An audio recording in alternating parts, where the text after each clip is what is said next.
One small step for man,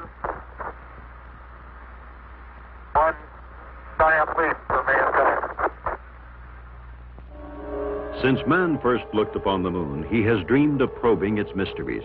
On a summer day in 1969, that ancient dream becomes a reality as 2 United States astronauts carry the Stars and Stripes to the Earth's natural satellite almost 250,000 miles from Earth. Americans are justly proud of their nation's achievements in space exploration, achievements in which the United States Army played an important early role. Beneath the sea, men of the U.S. Army move in another alien environment, as Army divers go underwater to repair military facilities and salvage costly equipment sunk by accident or lost in action. Astronaut and aquanaut, each accomplishes his goal supported by an array of technical knowledge unparalleled in the history of man. Today on The Big Picture, the United States Army's contribution to man's conquest of the 2 vast and mysterious boundaries of his world, the sky and the sea.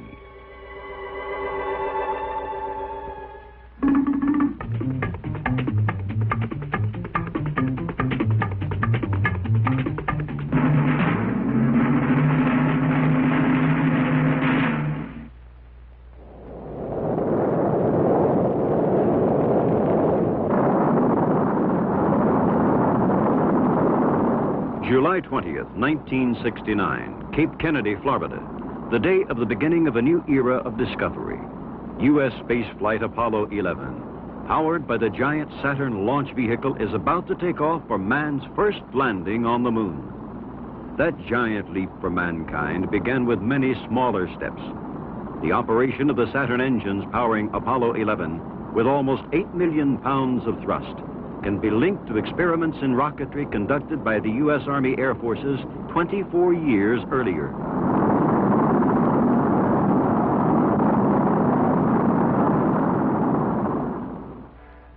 In 1944, events are taking place across the Atlantic, which will have a far-reaching effect on America's space efforts. At Peenemünde, Germany, the Nazis continue to test their deadly V-2 missiles, which had brought destruction to England. But time ran out on the Third Reich. As Hitler tottered on the brink of defeat, the German rocket experts fled from the advancing Russians and sought out the protection of the U.S. Army. During their hectic escape, Werner von Braun, the top German missile expert, is injured in an accident. But nevertheless, he and his staff reached the American forces. In an operation codenamed Paperclip, this important team of scientists and technicians is quickly transferred to Fort Bliss, Texas. By late 1945, the vast open lands at White Sands, New Mexico, close to Fort Bliss, become the main testing site for the U.S. Army missile program. As the new technology develops, the Army's White Sands Proving Ground, to be known later as White Sands Missile Range, builds facilities needed to house the complex launch and control equipment essential to the rocketry art.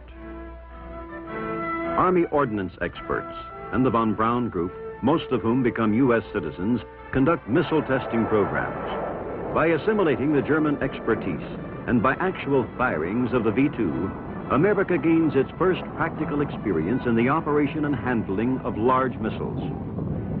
Here began the research that heralded all of our future space effort, both civilian and military.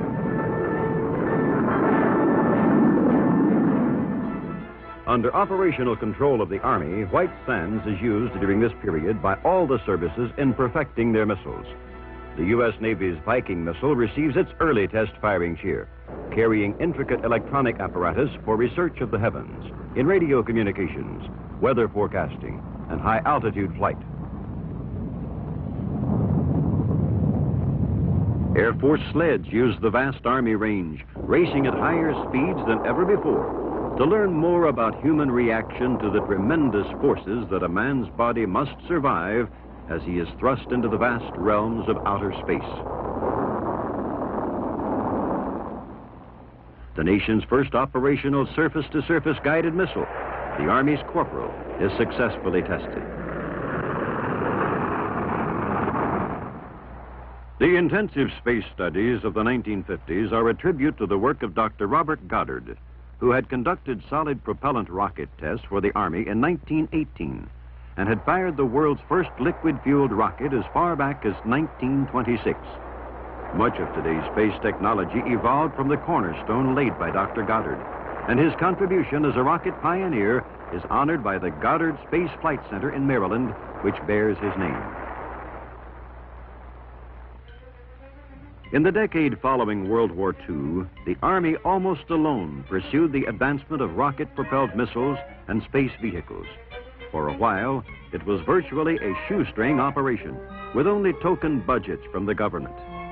Still, the Army managed to continue its research and development until, during the Korean War, additional funds become available to back the Army's effort to keep America ahead in space technology.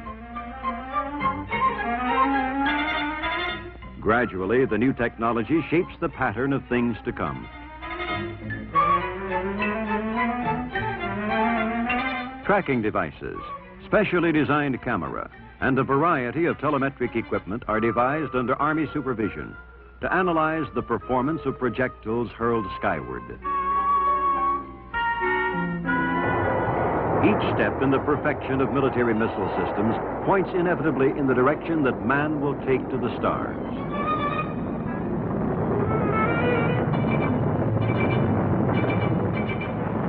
On test ranges, rocket engines undergo prolonged static firings to determine their efficiency.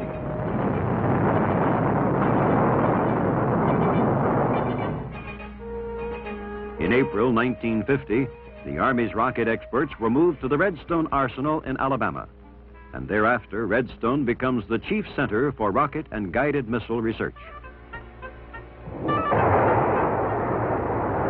Here, named for its birthplace, there was created the powerful Redstone missile, a weapon that was to play a vital role in our steps to the moon.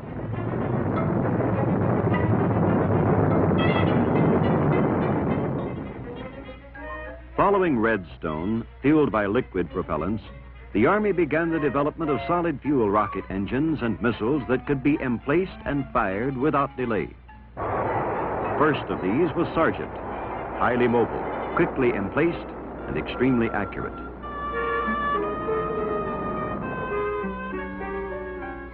Next came Pershing, big, powerful, highly mobile, easily moved by air, range 400 miles. Later, a wheeled transporter is fitted to the Pershing 1A so that it can travel across country under its own power. But Redstone, Sergeant, and Pershing were only a part of a whole series of rocket-powered Army weapons developed by the Army Missile Command. Some, like Little John and Honest John, were simple free-flight rockets designed for artillery use in battlefield areas. Others, like Dart, were guided by wire and were directed by the gunner.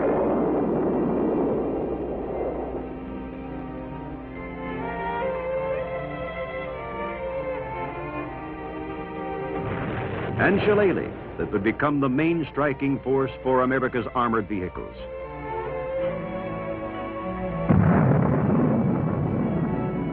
Or Dragon, the free world's first assault missile, light enough to be carried by one soldier, yet powerful enough to destroy armor and other enemy strong points.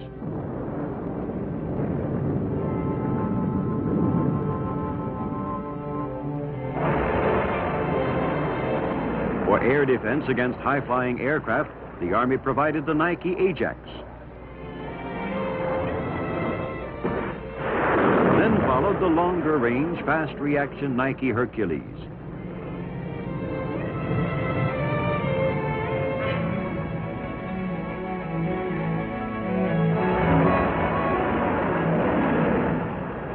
Later, work began on protection against intercontinental missile attack. First in the new family of longer-range missiles was the Nike Zeus.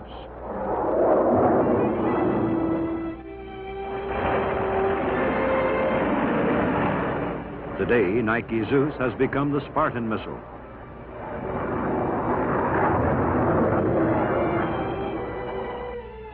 And Spartan has been teamed with a high-acceleration Sprint missile. Together, these two highly accurate weapons are part of the Safeguard Ballistic Missile Defense System.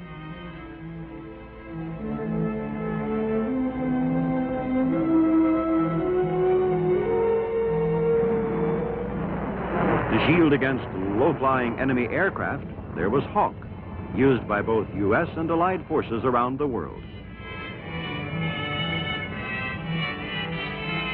And for the infantryman, Red Eye, a portable shoulder-fired guided missile designed to destroy by homing on the heat of a jet engine.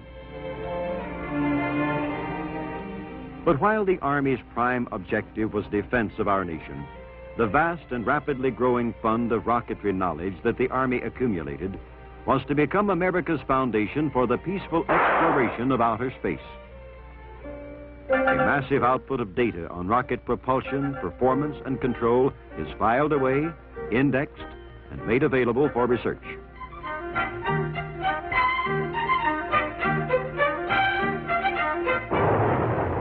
America learns more about rocket fuels, more about nose cone design to survive the fiery plunge back into the Earth's atmosphere, more about self-contained guidance systems that can steer a vehicle unerringly through all types of weather and atmospheric conditions.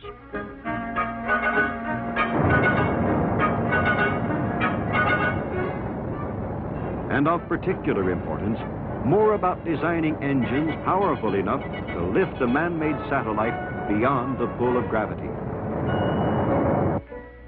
This Saturn booster, first tested by the Army in 1958, was one of several dramatic accomplishments that would lead to man's first steps on the moon. Several other key milestones on the road to Project Apollo also took place in the late 1950s. An Army Jupiter C missile is chosen to put into orbit the free world's first scientific satellite, which becomes the historic Explorer 1. Explorer 1 will radio back data on the radiation belt surrounding the Earth, knowledge indispensable to manned space flight.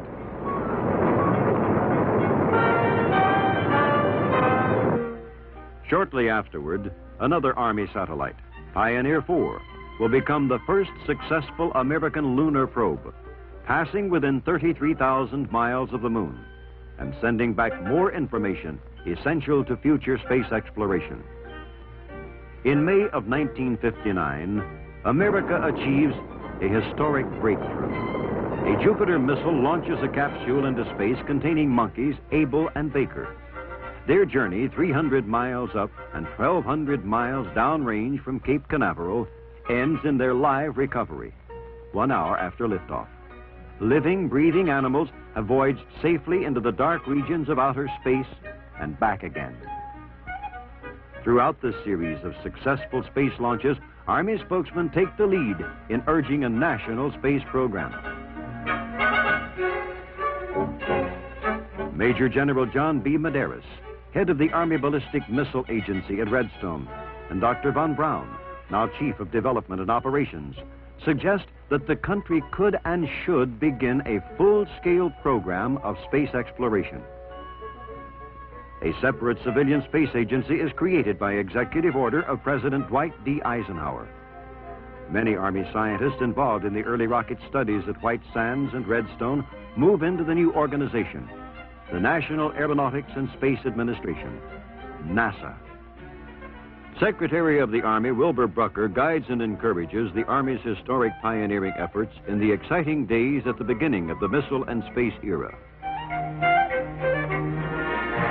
May 5th, 1961, is the start of U.S. manned space flights. Commander Alan Shepard becomes the first American in space.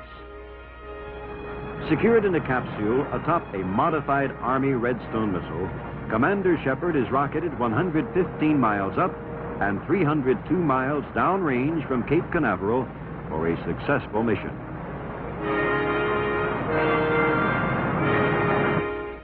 Thus did history record the United States Army's early leadership of America's adventure into space. Then, with NASA established, the Army continues to concentrate on the military applications of using the space environment. Army agencies develop new electronic communications for the growing family of missile systems. The Signal Corps moves ahead in communications research, not only in missilery, but in the gradually developing field of satellite communications for linking widely deployed troop units in the field. As far back as 1946, the Signal Corps, in Operation Diana, had bounced radar signals off the moon, demonstrating that communications through outer space were possible. In 1958, Project SCORE, the world's first orbiting communications satellite, developed at Fort Monmouth Laboratories, transmits the voice of President Eisenhower around the world, a Christmas message that literally comes from the sky. To the men, women, and children of America, and to all peoples throughout the world, a Merry Christmas and a Happy New Year. Now Signal Corps scientists pioneer in a whole new field of modernized communications built around the concept of orbiting satellites.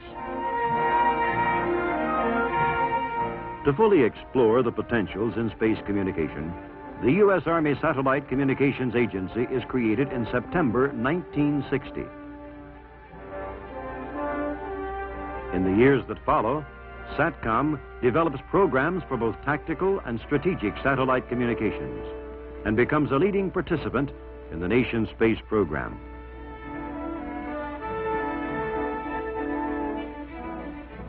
SATCOM's tactical ground terminals consist of various types of radar receiver and transmission equipment.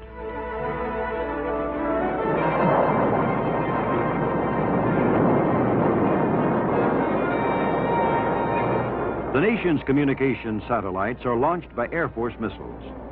Orbiting high above the Earth, they carry important Department of Defense messages 24 hours a day. The Army, through the Satellite Communications Agency, is responsible for providing the ground environment for the military satellite communications program. Deployed around the world, tactical satellite communications terminals can get the message through, whether the distance is across a hill or thousands of miles across an ocean. SATCOM tactical terminals were instrumental in relaying communications data via satellite for safe recovery of the astronauts on their return from space.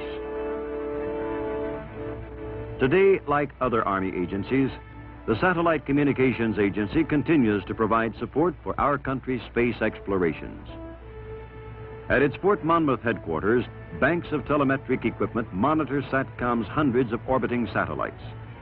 These not only carry vast amounts of information, but provide television transmission around the world, including pictures from Apollo moon missions.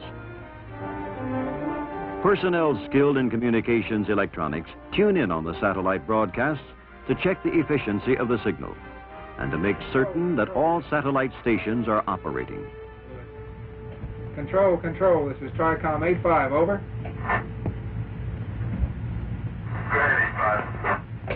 Control, this is 85. Can you give me position of satellite less 6, over? Roger, 85. Operations in space demand the concentrated efforts of many types of scientific skills. Manned space exploration requires very special planning in the preparation of navigational maps. Map making for the U.S. space program is one of the activities of the U.S. Army Topographic Command.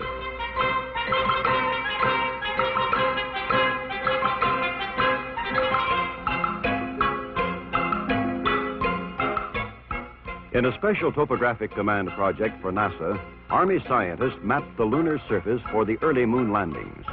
Now they continue the increasingly important job of charting space.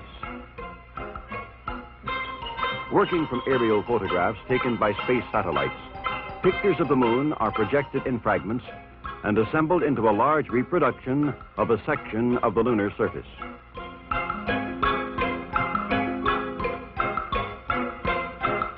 A giant plastic simulation of the moon's surface, made by Army map experts, provided a practical training facility for the first landings on the moon. Lunar mapmaking has proved invaluable to astronauts in the Apollo program.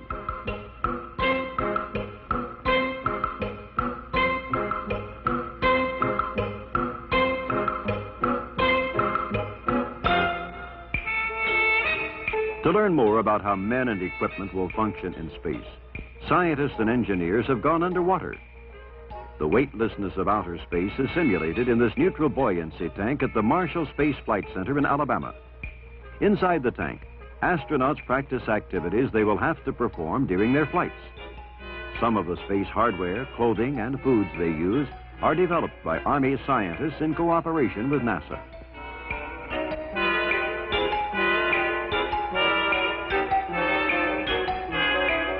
The Army has designed a special environmental test chamber which is being used at White Sands Missile Range. The astronauts' spacesuits are tested to see how well they can withstand the extremes of heat and cold that are encountered on the surface of the moon. The panorama of space exploration and the U.S. Army's contribution to the program is dramatically on display at the Alabama Space and Rocket Center in Huntsville. Man's earliest dreams of flight are portrayed in works of art.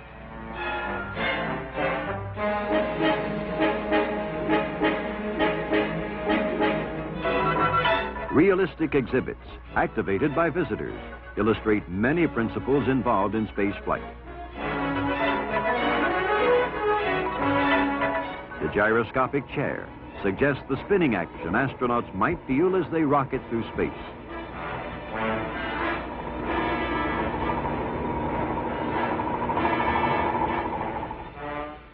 Much of the research in stabilizing and guidance systems needed for space travel was evolved from early Army missile guidance systems.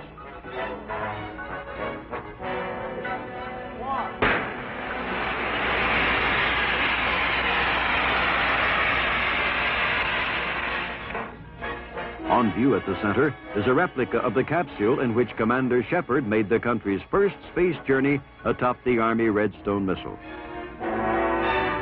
An impressive array of various stages in the progress of space flight.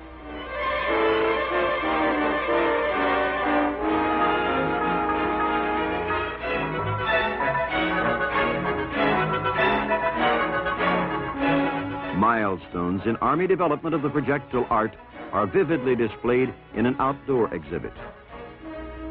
This early effort in space technology provided the nation with its first exploration in a new dimension.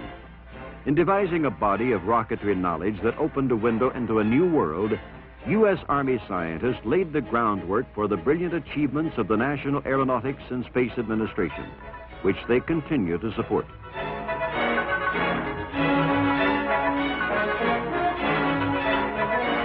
Beneath the sea, U.S. Army skill moves in another strange and challenging frontier, as Army divers train for the difficult and dangerous job of underwater salvage and repair.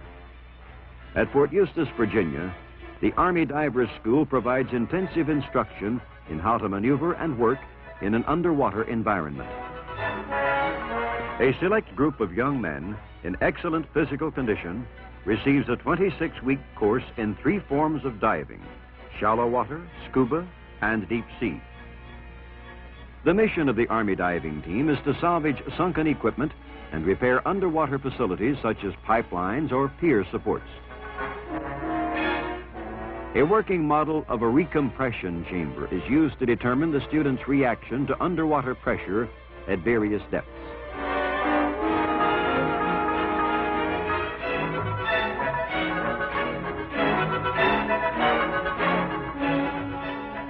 Controls on the training apparatus create pressure conditions inside the chamber similar to those the diver may encounter underwater.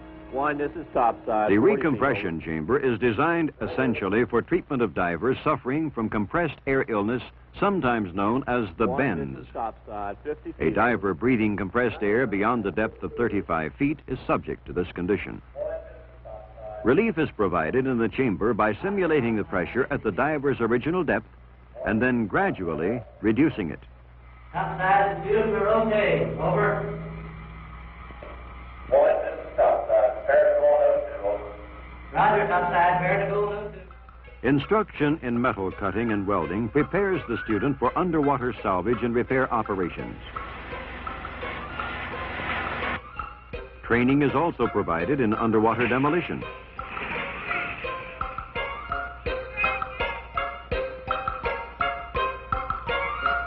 Before the students are assigned tasks in actual waterways, they receive practice training in a specially designed tank.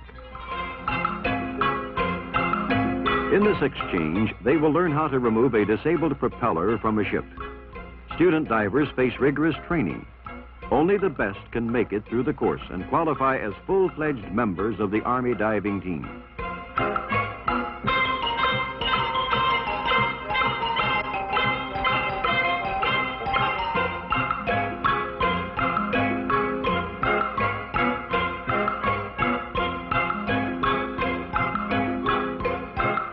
With classroom and tank training completed, the student diver gets a chance to put it all into practice in actual underwater problems. Home base is the Army Diver School training barge. A student descends to make an underwater survey. Materials have been placed at the bottom of the water near the barge. The student diver must report to his instructor exactly what he sees below and make an appraisal of the salvage or maintenance problem. Analyze the situation down there and tell me just what the bottom condition is. And when you get onto the steel pipe, I want you to go out and check it out and tell me exactly what you're going to need in order to do this job. Over. All right, topside. Army divers are responsible for clearance and maintenance of inland waterways and harbors used by our military units around the world. The first salvage diving school was formed at Fort Scrivens, Georgia in 1943 to furnish divers for port construction units in World War II. From Antwerp to Naples, from Port Moresby to Manila Bay, Army divers went below the sea to make certain that the waters were clear for navigation. Following World War II, the Salvage Diving School was transferred to Fort Eustis. In the Korean War, another urgent need for divers to clear the ports of entry drew on the skills of graduates from the Fort Eustis Training Facility. The Army divers' mission in Vietnam salvaged millions of dollars worth of equipment, kept underwater pipelines in repair, helped build docks, and secured the harbor environment for safe passage of transport and supply vessels. A major test of Army diver training was participation of members of the Army diving team in Operation Tektite II off the Virgin Islands in 1970. The purpose of the program was to test man's ability to survive and work beneath the sea for long periods of time. Army divers brought supplies down to the aquanauts and provided for underwater safety. Should an aquanaut's breathing apparatus become fouled, an accident occur in their underseas quarters, or shark or barracuda threaten, the divers would be immediately available for rescue operations. Whether the effort is deep beneath the sea or in the farthest reaches of outer space, it is supported by the highly skilled and inventive scientific team of the United States Army, an army constantly in search of new horizons for the advancement of our nation.